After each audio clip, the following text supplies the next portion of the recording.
Hello, and welcome to Dave Campbell's Rising. Dave Campbell's Rising, an internet show here at the DCTF headquarters, all about shining the light on Texas high school football prospects. My name is Mallory Hartley. I'm the coordinating producer of recruiting here at Dave Campbell's Texas Football, and sitting alongside my partner in crime, it's the director of recruiting, Greg Powers. Howdy. Do I need to be more boisterous on the intro? Do I say Dave Campbell's Rising like proudly enough, loud enough? Do I need to yell it? Well, let me ask you a question. Are you proud of this show? Well, heck yeah. And this is a good one. Then you just answered your own question. I didn't know, I scream in Cruton every week, right? So Dave Campbell's Rising. It's not the same. It's not the same. No, I think your energy level is good today. Okay. Are you feeling a little bit better? What do you mean? You hurt your arm. I did. I had a football injury. You had a football injury? I had a football injury. Tell the recruiting world what kind of football injury you had. We were at the Marcus 7-on-7, right? And I was watching Flower Mound Marcus play one of their games. Mm-hmm. Ball rolls out of bounds. And you know what? I'm standing next to Coach, talking ball. And I had an obligation to lace up a throw if I have to throw one, right? That's my duty. I can't be out there taking shortcuts and not giving 100% effort. You know, that's what that would be embarrassing. Stand by. I stand by, full send attitude, maximum effort. So I dropped a dot in. It was about 35 yards. Mm-hmm. Down went the rotator cuff. The rotator cuff injury. But I did throw a dot. You did throw a dot. So I threw a dot. So what you're saying is it was totally worth it in the long run. I don't think that I would agree with that. No, I would. If I could rewind it and do it again, I would not throw that ball. Yeah, I would blame you. But I'm glad you're feeling a little bit better. I'm feeling a lot better today. Feeling a little bit better. Because I'm feeling really good today. Because we've got a stacked show for you guys. We'll start off with some headlines. Some big headlines with specifically some rivals, Texas and Oklahoma. We'll get to those in just a second. You'll hear my exclusive interview with San Antonio wide receiver Jordan Clay. Of course, we cannot ever forget about Carter Yates' segment. Here's a guy. He's going to be talking about... Let's go. Cuero's Walker Deetsz. And then to round out the show, we'll, of course, take you inside Alvin Shadow Creek and what they're bringing to the table this coming season. And it's no surprise they are stacked. Yeah, this is going to be a fun Once again, it's going to be a fun team to break down. So hang on, buckle up, and let's get to Cruton. I was going to... Oh, there we go. I got it. I'm buckled in. Well, be careful of your arm, I'm buckled in. You're buckled in. Buckle up. Let's hit it. All right. Starting off with some headlines here. Maybe not necessarily the headline that you would think about when you're talking about Texas high school football recruiting. We're going to be talking about the Stanford Cardinal, because is Stanford kind of back in the state of Texas? I mean, they've made a lot of noise the past couple of weeks, not only picking up some high profile recruits, but flipping one actually. So we'll start off with Conroe cornerback Xavier Harmon. He committed to Stanford May 24th. We'll go to Honey Grove athlete Ryland Morris. And if that name sounds familiar, it's because he was currently committed to Baylor for the longest time. All throughout his junior season, I believe, he was committed to Baylor. Flipped to Stanford recently. Georgetown interior offensive lineman Caden Scherer, he committed on June 9th. And then Rockwall cornerback Jack Duckworth, he committed just a couple of days ago, and we actually got to speak to him at the Flower Mound Marcus State qualifying tournament just this past weekend about why he chose the Stanford Cardinal.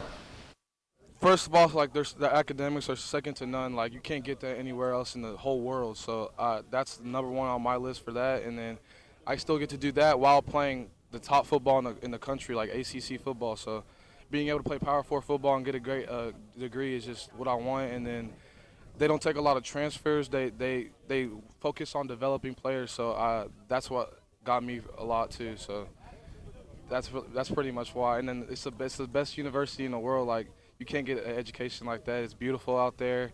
And there's many opportunities for me to play there too. So I'm thankful for my opportunity to go there.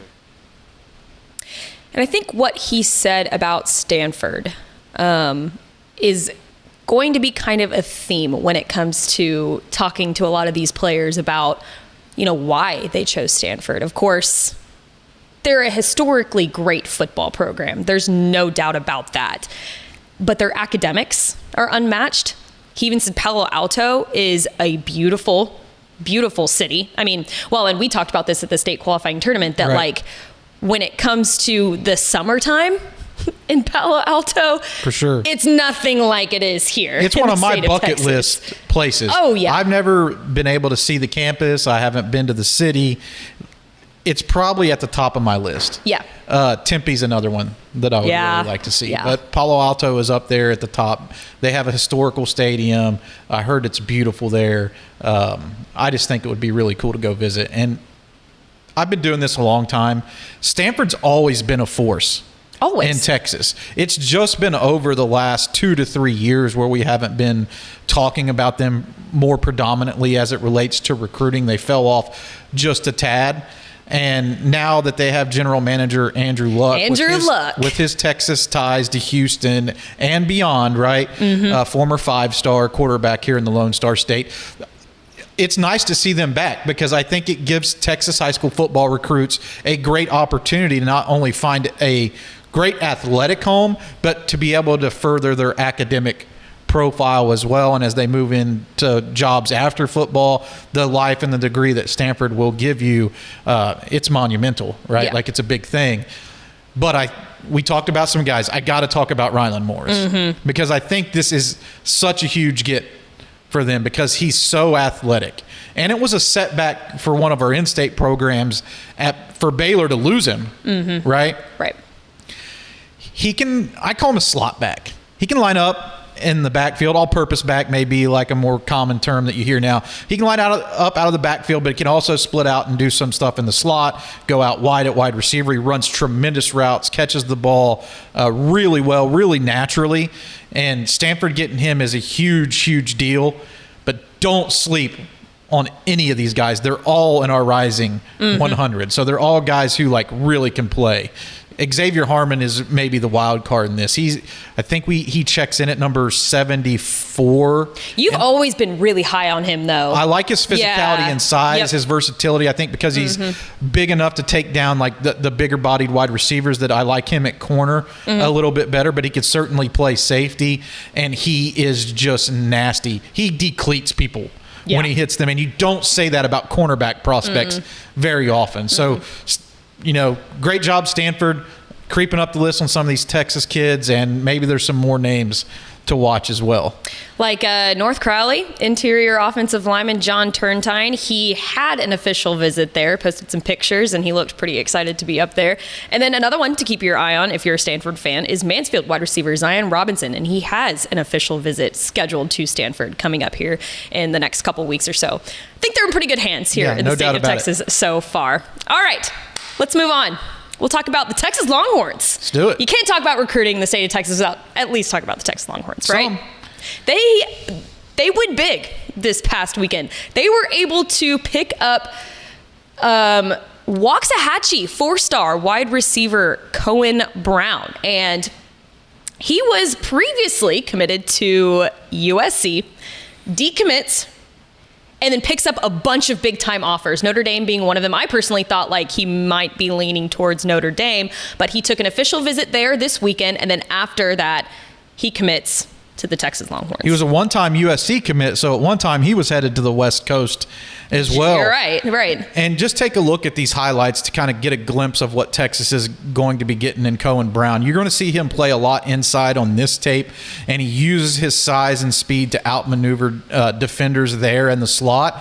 But I think you're going to see him do more outside wide receiver stuff this season. He's a guy who you can really move around in that wide receiver room. And the longer I talk, you're going to get to see more clips because he even flips over and provides some valuable defensive reps as well. So he's just a tremendous athlete.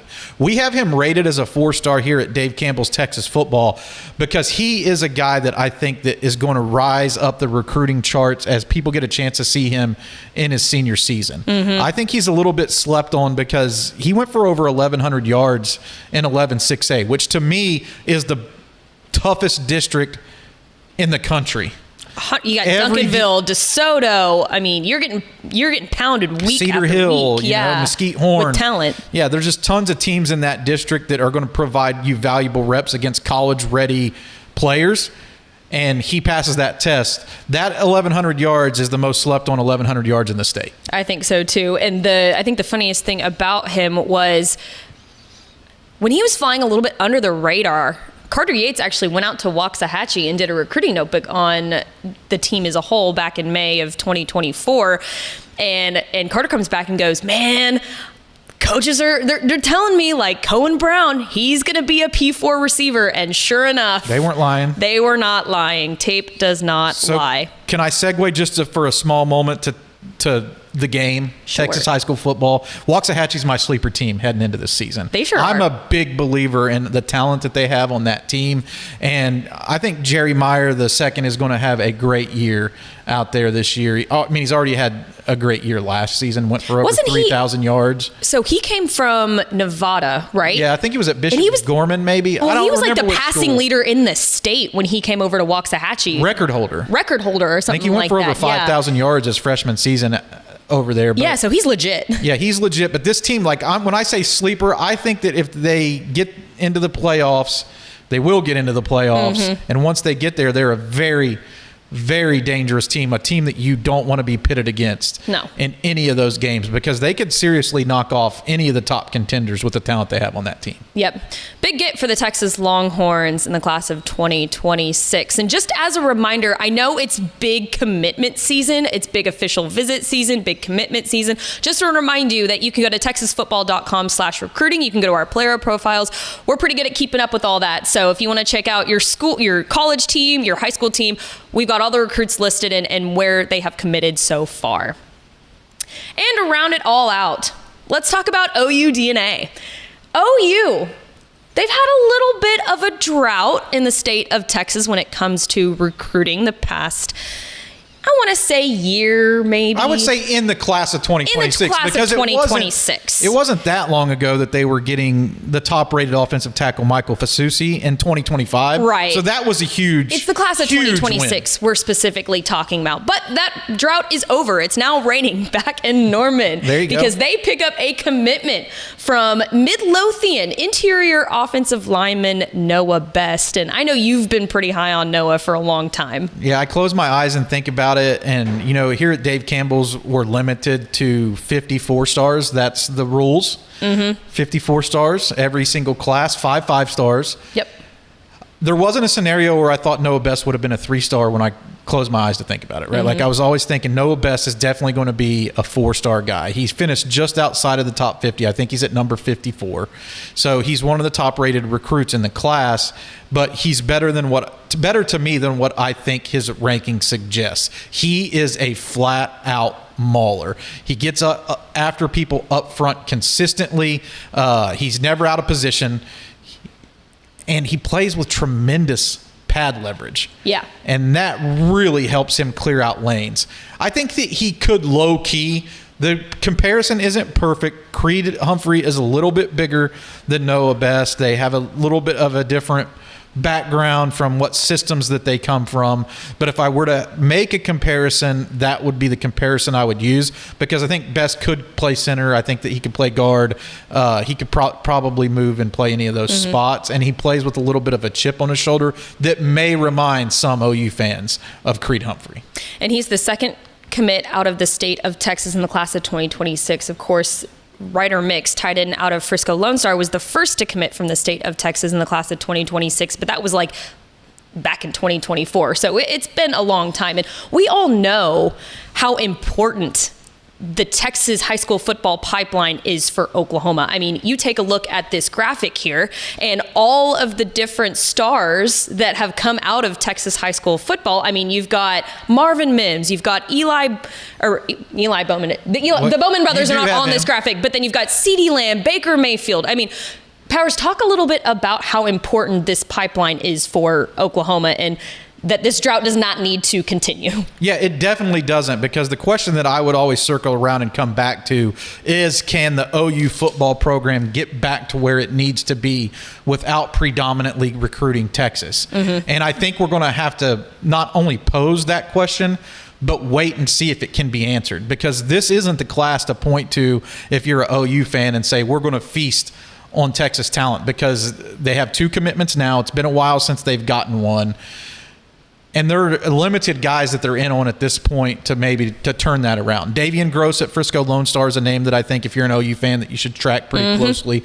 We're going to hear from Jordan Clay in a little bit. He's got an OU official visit coming up, so that's a big name potentially that they could pull in from Texas. KJ Ford and Zachary Turner at Duncanville are 2 names to really keep on your radar, I think, as this recruitment process goes throughout the final stages. And I look at this as being the final stages, right? June 20th is the last weekend for official visits before the dead period. And KJ Ford canceled his OU visit, so he's not going to be able to make a trip to OU before, the dead period. So if they were going to be able to reel him in, it's going to have to come after that during the season. So will he wait that long to commit, or will he take a look at a school like OU if he does make a commit to another school? Because I got news for you. If you don't take an official visit, you're not going to that school. No. You know what I mean? You got to get up there. Yeah, you got to get them on campus. You got to be able to compare your program to some of the other big programs. And I know Alabama hit it out of the park with KJ Ford. So the bigger question to me is, can OU football be what it needs to be and have a not as big of a presence here in Texas? And I think the answer to that is no. Most of their big stars are from the Lone Star State. And I know OU is a national recruiting program, but they need to recruit. They need to be aggressive in Texas. They need to keep that pipeline. Exactly. And it's disconcerting to me, if I'm an OU fan this season, that it just hasn't been here. That's just my opinion on it. I just can't believe that there would be a year that I didn't think about OU being like one of the top 5 programs in Texas when it comes to like landing Texas players. Well, the past couple of years, I mean, 2024, 2023, 2025 even. I mean, you averaged 7 recruits from the class or from the state of Texas as a whole. Right now, you only have 2, which I think is kind of. And there's been a long time in between those. And I would have, if you would have asked me who OU has the best shot to land from Texas over a year ago, Ryder Mix and Noah Best would have been 2 of those names. So these were guys that they already had an in with. Yeah. Like, these were guys who already thought that OU would land if they wanted them. I think I saw an interview with Noah Best, and he said that OU was his dream school. And so he was like, if everything kind of goes as planned, like, that's kind of where I want to go. So yeah. It's the Taylor Tatums and the Bowen brothers and all these guys who have made up these rosters in recent years and made them special. They beat their rivals for those schools. Yeah. Right? They have to beat Texas. They have to beat Texas A&M, LSU, and Alabama now for these recruits to sustain success in the SEC. Yeah. A lot of fun things to watch over the next couple of weeks as we wrap up official visits and commitment dates and whatnot. So, all right. Shall we just jump right into it? I got to take a trip down to San Antonio this past week along with my producer, Vianney Moreno, and I got to sit down and talk to San Antonio Madison wide receiver Jordan Clay about his recruitment process, how he got into playing football in the first place, who his biggest role model is, and a whole lot more. So without further ado, here's my conversation with Jordan Clay.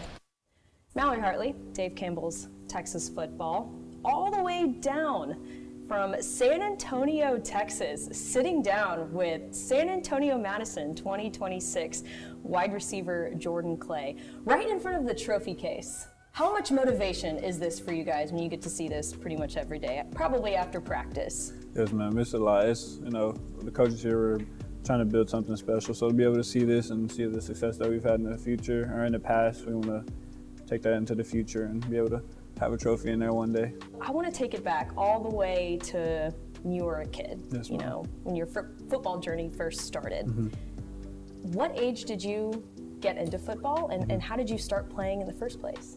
So my favorite player was Odell Beckham Jr. I liked him since he was at LSU. I just seen him play and how he played the game, so it kind of just inspired me to get on the football field. I started pretty young. I would say I wasn't the most physical kid. I wasn't always, who I am now. So it was a little rough at the beginning, but once I got into it a lot more and was able to, get to learn and just get to see from different aspects of other people in the game, I kind of fell in love with it. And since then, I started around 6 or 7, and then now it's been rolling. Yeah.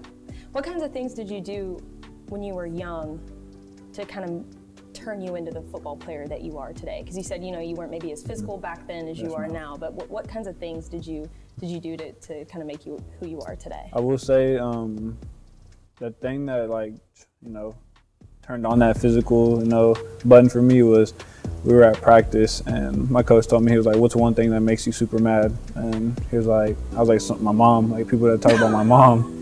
And he was like, just imagine this dude right here is talking about your mom. And I went out there, and since that day, the physical thing it wasn't a thing to me anymore. Like, I just loved hitting at that point. So, it's definitely my mom. Like, she's my why when it comes to the football stuff. So, that's my drive. And I love that because your mom's actually right over here watching you do the interview. Talk about y'all's relationship a little. Oh, we have a great relationship. Me and my mom, it's been me and her my whole life. So, the relationship we have is, it's genuine. I love her. She's every step of the way. She's there for me.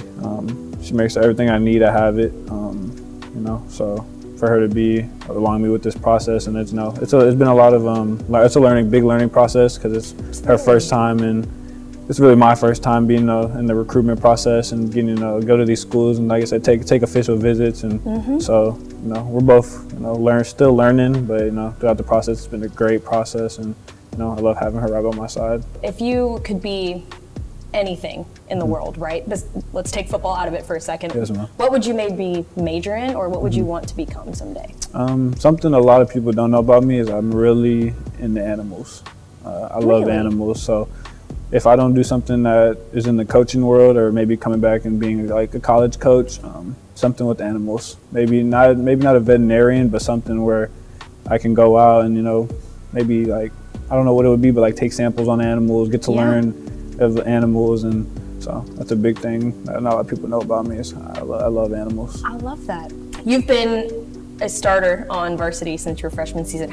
Were you born and raised in Texas? Yes, ma'am. You were? Were you born and raised in San Antonio? Yes, ma'am. Okay, so you're a San Antonio native. You've been here your entire life. Like I just said, you've started on this team since your freshman season. Yes, ma'am. Talk to me a little bit about what you've learned throughout this process. Maybe your development from, you said you started week 2 your freshman season on varsity, all the way up and now entering your senior year. Yes, ma'am.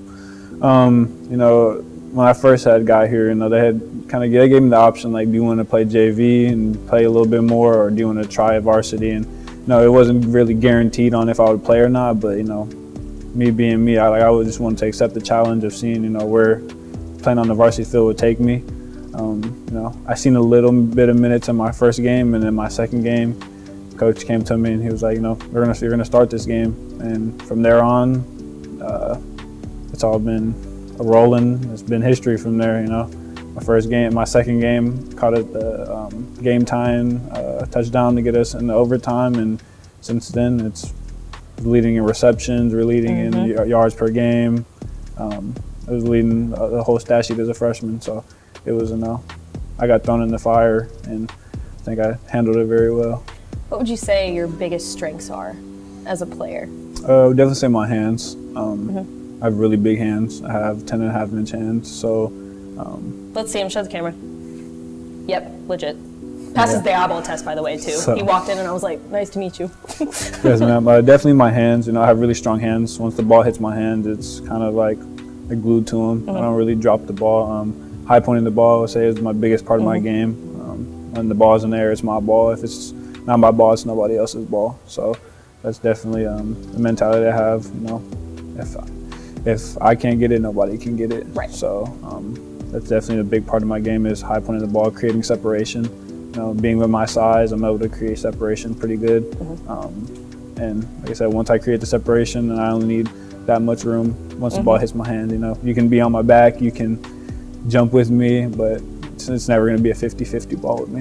And when it comes to your recruitment process, I know you said you've met so many people and learned so many things along the way.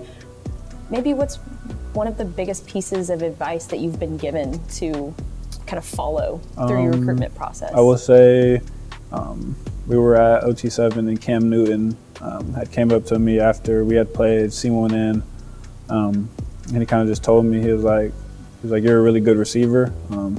He was just giving me tips on, if a DB is going to try to press you with my size, just bully him, make him not want to press you. I love it. So moving towards your recruitment process a little bit, you have over 30 offers, yes, ma'am, which is incredible. Talk to me a little bit about what that means to you and maybe the opportunities that those offers have opened, yes, ma'am, to you. Yeah. So kind of coming off of the offer standpoint of things, kind of just, it was always a reality. Like, it was never, I've always talked about my mom, like when I was in my room playing football, catching the ball, and I didn't really think it was going to become true until it started coming true, and it became a reality. Like it became, I don't know how to explain it. Just became like real to you. Yeah, like it just became like it was a reality now. Now it became a work ethic. Like now it became like my life. Like it went from, like I said, catching balls in my room to now I'm working out every day on the field, doing multiple workouts a day to, perfect my craft. And, I'm also very thankful and blessed for all the schools that, have offered me and gave me the chance to, become to their program and be able to make an impact on their program. Yeah. So I definitely say that's also helped me. A lot of the coaches I met over this recruiting process, being especially one Coach Baker from Baylor, big, like he's really good when it comes to the recruiting process. Yeah. He's always talking to me, and he's helped me from a coaching standpoint, from a university. He's definitely, helped me as a man. I'm not even on the campus yet I haven't even committed to a school yet, and he's already treating me like I'm committed to his school and I'm one of his players. So he's definitely a really good role model, and he doesn't show no fake stuff. He's real off bat as 100%. Well, speaking of Baylor, you have an official visit coming up, not this coming week, but the week after that. Yes, ma'am. What are you looking forward to? Baylor, I've been up there so much, I've got to know all the coaches by heart now. Just being up there, just the family aspect of things, just wanting my family to get up there and get a feel for all the coaches, because, I've already created that relationship with the coaches. So just for my family to be able to get up there and, interact with the coaches and be up there for a few days and get the real spill on everything, and, get to sit in the office with the coaches, and, I can't wait for that part of it, just can't wait to get, around everybody again. It's a great school, great university, great campus. Like it's beautiful, and the coaches are even better. Obviously, Baylor's towards the top of your list, but you have other official visits that you're going to be taking. Colorado coming up. How excited are you to get to Boulder? I'm very excited. I think they have 3 or 4 Hall of Famers on their coaching staff. Oh yeah.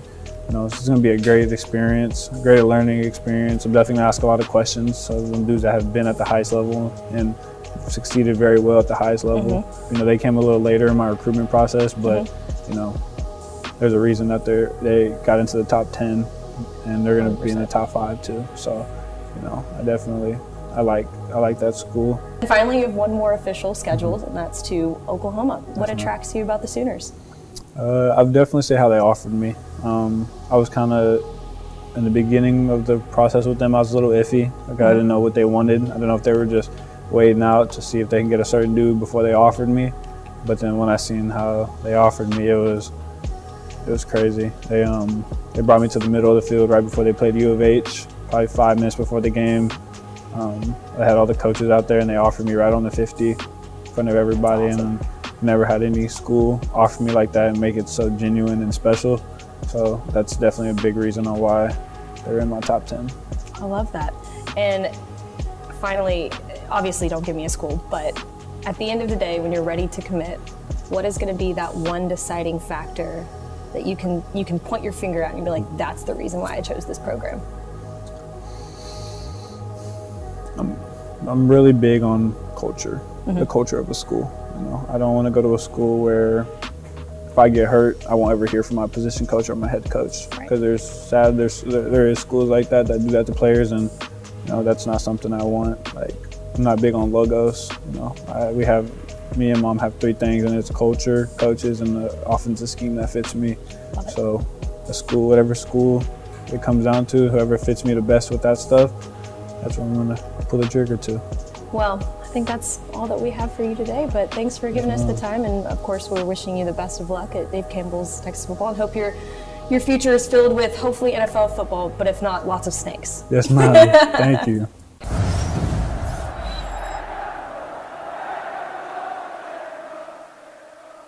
Joined out here by Hayden Gunner at Denton High School. Man, it's a big day for you. You got your decision coming right now. After a lot of thinking, with the family, talking, stressing out. Let's see exactly where Malik Hawkins is going to be heading.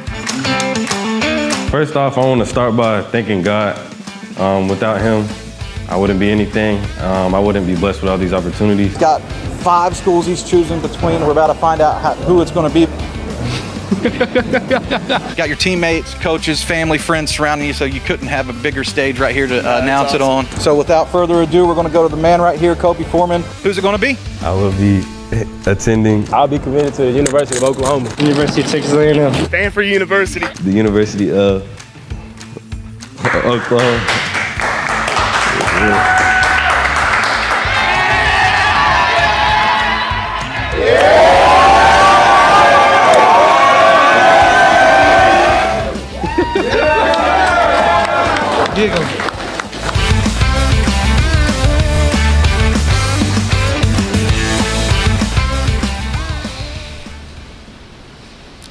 And what a perfect transition, because speaking of live commitments, we'll have another one this Saturday. Waco University Elite 2027 defensive back Devontre Kirkland will be making his commitment live on our airways this Saturday at 3 p.m. So make sure and tune in for that one, because he'll be choosing between 5 out of the 6 actually from the state of Texas. That's TCU, Houston, Oklahoma, Baylor, Texas A&M, and Texas Tech. So whoever gets this stud will be in good hands. All right. Coming up next, everybody's favorite segment. It's Here's a Guy with our very own Carter Yates. And this week, he's going to be talking about Cuero 2026 wide receiver Walker Deetz. Carter, what do you got for us?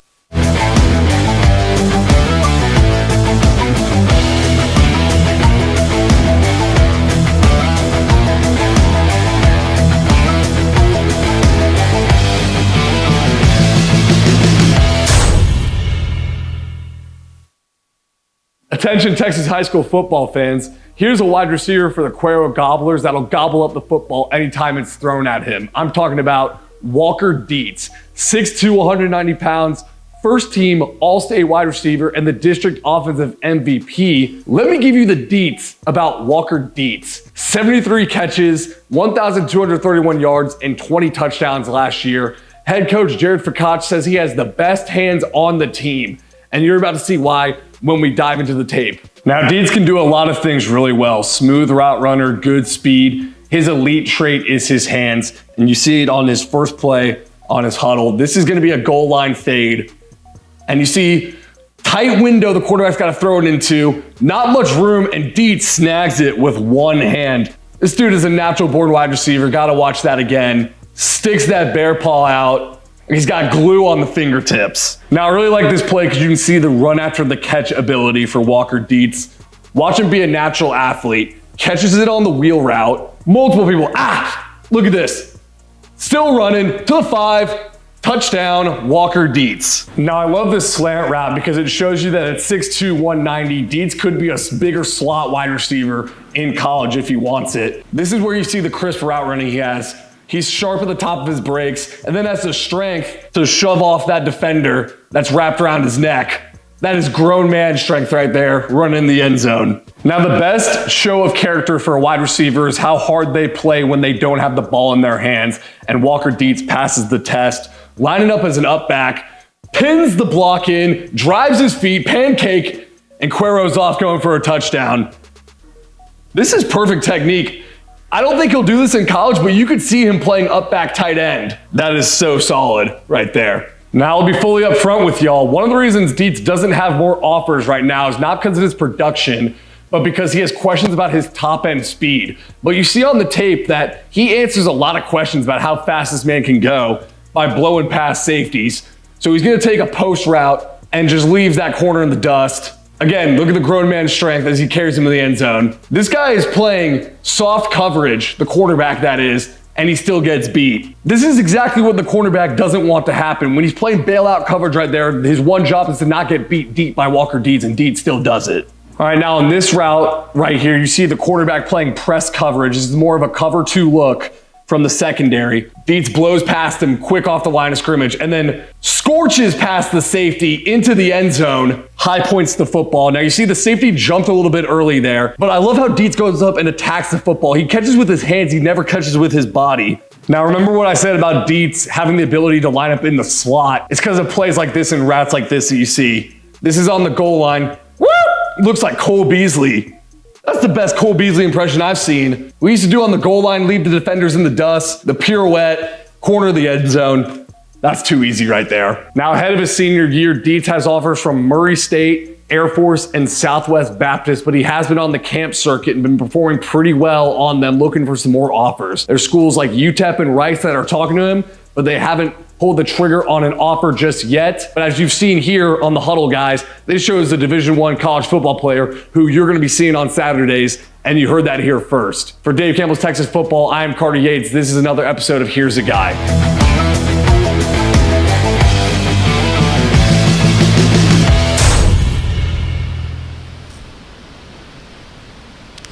Thank you, Carter, for another great segment of Here's a Guy. What a fun segment.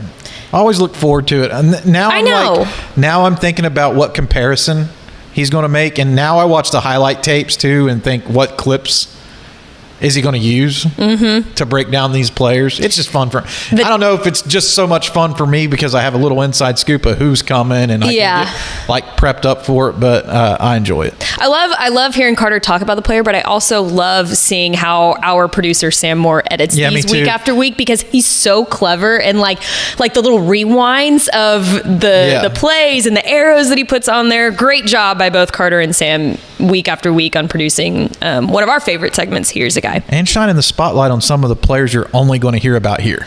I know, exactly. You need to hear about him, and you're going to hear about him here. So I love it. All right, Powers, one more thing left to do. It's our program spotlight. And this week, we're going to be talking about Alvin Shadow Creek, the Sharks, and their loaded roster. As a matter of fact, they're so loaded, I need to make an apology. Off the top. Okay. They had so many prospects, I couldn't fit them all in the graphic. I have this graphic titled 7 players in my folder, and I was like, I need a graphic that says like 12 players. There's so many. I mean, from top to bottom, you can truly say that each one of these guys has D1, if not P4 potential. Oh, they're all going P4. They're all going P4. I mean, a lot of them are already committed to the P4 program of their choice, but all of them here, they're going to be ending up at some powerhouse program, I would say, here in the next couple of years. But starting off strong, let's talk about 2026 wide receiver Chris Stewart. Currently a Texas commit. He's been committed to Texas since June of last year. And he committed to the Longhorns over programs like Tennessee, Alabama, LSU. So he's a pretty good receiver, I'd say. Broke out as a sophomore with the 6A program, amassing over 1,500 yards and 25 touchdowns in his campaign so far. And what was really impressive to me about his stats last season is that he caught 60 passes during his junior campaign, which says a lot because Shadow Creek had multiple pass catchers last year, like Ja'Cory Watson and Ashton Jones, who are both now at Baylor. Yeah, no doubt about it. This is a kid who can really go. Another one that fits right up there with Noah Best. As a matter of fact, they're stacked on top of each other in our Rising 100. I thought for sure that Stewart was going to be a 4-star lock, and he's a 4-star talent. You see that? He ran out of his towel. He was running so quick in and out of his cut right there. He can flat out fly. I love his fit as a slot wide receiver at Texas or whatever college that he goes to, but he has enough go juice to go onto the outside and beat you with some of his vertical ability. He's going to run right by defensive backs. Oh, yeah. And that's what I really respect about him. But he's so consistent. Yeah. I think people sleep on his hands a little bit, and he was fresh off of his commitment to Texas. We had a chance to meet with him and talk to him last year at the state 7-on-7 tournament, and I kicked back and watched him for a couple of games, and he caught everything that was thrown his direction. Yeah, and he was consistently open. And we'll get to more of the names on this list, but Shadow Creek is a wide receiver producing powerhouse right now. Wide receiver U. Yeah, they're a wide receiver U in Texas high school football. It just seems like every player that they line up there is like a P4 dude. Did you know that Chris Stewart has a twin brother? He does? His name is Carter Stewart, defensive back, class of 2026. 6'1", 175. He's already taken a couple of official visits to Utah and SMU, and he has one currently scheduled with UNLV here in a couple of weeks. 42 tackles and 6 pass breakups in his junior campaign. Primarily a DB, but he also, in my opinion, has the skill set and the frame to potentially be a corner as well. Yeah, I like his skill set a lot, and that's one of the bigger questions that I'm asking myself in this recruiting class is, are these programs pitching this as like we want you both? And one of those schools is Utah, I think, to keep an eye on it. They're probably trying to make a hard push to land both Stewart brothers, and that makes sense to me because Carter Stewart is one of the top defensive backs in the Houston area, extremely versatile and extremely dependable. 46 tackles, 6 PBUs last year. I think that he's in line to have an even bigger season this year. Don't be surprised if he gets into that 90 to 100 tackle range and really shoots up some of these charts. These dudes can both play. What a gifted family. Yeah, what a gifted family indeed. And didn't Carter play snaps on offense as well? Yeah, I think he's he played had a couple some of quarterback snaps and when you have dudes that are like he's all over the field. This athletic, they both have good track pedigree. Yeah, definitely. So, athleticism is what we're trying to get at. Athleticism runs strong or pumps strong through the Stewart family's veins. It does.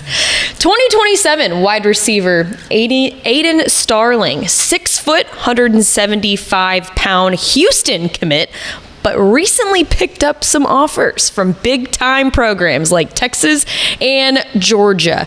Offers a high athletic upside, and people must have been impressed with his route running abilities because you said that he picked up Elite 11 MVP offers after the camp, and you can see why here on his tape. Yeah, he was the MVP there because he was always open. He caught everything. I really love his catch radius.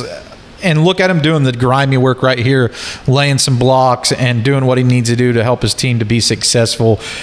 There aren't a lot of people who really know about how talented he is at this point because you talked about that stacked wide receiver room, right? This is a breakout season, I feel, for him, but they're still going to have to share the rock because right behind him on this list is 2028 wide receiver Jalen Adai, who has an NFL lineage, and they're just going to have to find more footballs at Shadow Creek some way because how do you spread the rock around? Like, how do you spread the ball around to all these guys? I mean, it's a great problem to have, right? It's a blessing. Yeah. But Aiden Starling, who has one of the best nicknames, Nunu is one of the best nicknames out there right now, I feel like. So I love whenever his posts come across my social media and I know exactly who it is whenever it pops up. But I think we're just starting to realize how good he can be. And Houston was ahead of the game whenever they offered him and gained his commitment, because he hadn't laid as much down on tape that much. And he has a great connection with Keyshawn Henderson, the 5-star quarterback, number 1 rated player in the class of 2025, had a big influence with his recruitment as well. So it'll be interesting to see, can Houston combat these other big programs to retain and keep him on the commitment list, because, Texas and Georgia, that's hard to beat. They're going into my top 5 right now. Texas and Georgia are both in the top 5 of elite programs recruiting nationally. So, those are 2 of the big dogs. Yeah, but then if you have the best athlete/quarterback committed in Keyshawn Henderson, that's hard to turn away too, Definitely. He talked to Texas, he talked to us about it recently and just said that was a big factor. He wants to be a part of something special. And Houston's doing a pretty good job of relating that to the players that could be around Keyshawn Henderson in this class, and also recruiting Houston really vigorously, because they want to keep the top talent at home. And that's going to be pretty important for them to have success and sustain success now that they're a P4 program in the Big 12. And you already mentioned it a little bit. 2028 wide receiver Jalen Addae, another name to keep your eyes on at Shadow Creek. 6'1", 155. You already said it. He's the son of NFL star Joseph Addae, who was a first-round pick. A couple years ago. I'm not going to date him or anything, but years ago. He has offers from Texas State, Texas Tech, Nebraska, SMU, just a couple of the programs that have already offered him. And he also runs track and basketball. So athleticism absolutely does run in that family. He's going to get all the offers. I'm just going to go ahead and say it. If you're a major program, go ahead and offer him, because you're going to do it eventually. You might as well go ahead and get in front of all these other programs in line for his potential signature. He's going to get all the offers. That's all you really need to say. He's that talented. He's that dude. 2027 offensive lineman Dominic Lee, big-bodied interior offensive lineman with a 6'3", 265-pound frame, and he's class of 2027, which is, he's only going to get bigger from there, and has offers from programs like Sacramento State, UTSA, and Tulane. I really wanted to shine the spotlight on Dominic Lee because he played left tackle at Shadow Creek as a sophomore. That's quite an accomplishment in and of itself. And as he grows and matures, I think he has the potential and upside to grow into one of this class's top prospects, right, in the class of 2027. He moves extremely well. He can get to the second level, and his footwork is so good and he moves so well that he can secure those blocks with relative ease. And I think that he fits into like a fast-paced college offense. And there are only certain guys who can do that, and they're more rare, to find a guy that can move like that. And I also want to shout out DeMarcus West. It's not on the graphic. I had a hard time choosing because they have 2 talented offensive linemen in the class of 2027.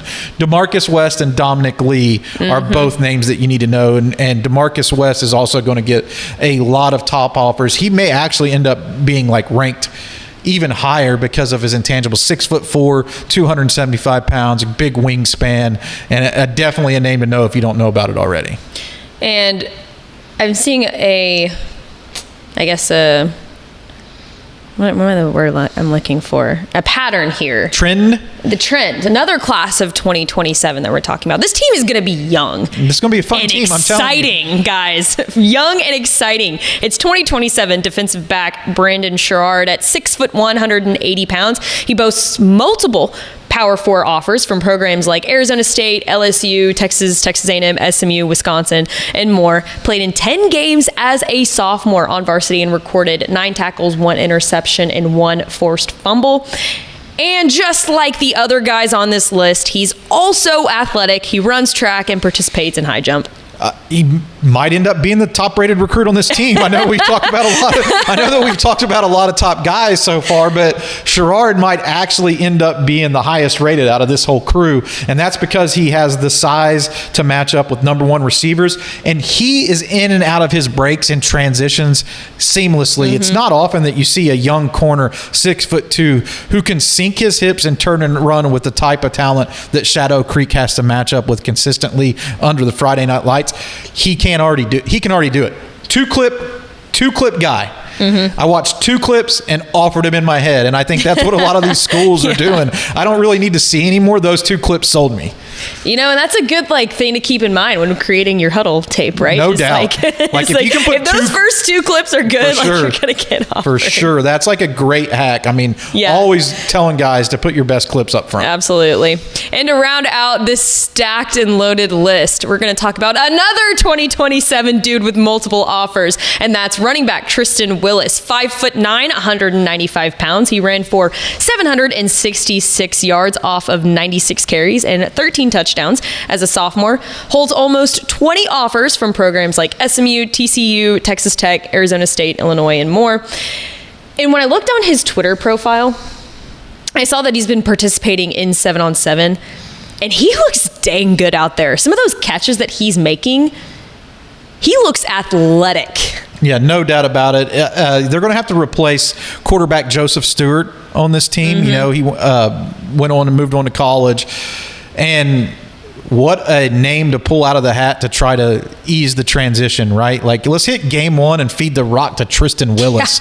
I'd be fine with that. He's so dynamic and athletic. You mentioned that he's been proving his mettle on the 7-on-7 gridiron this offseason.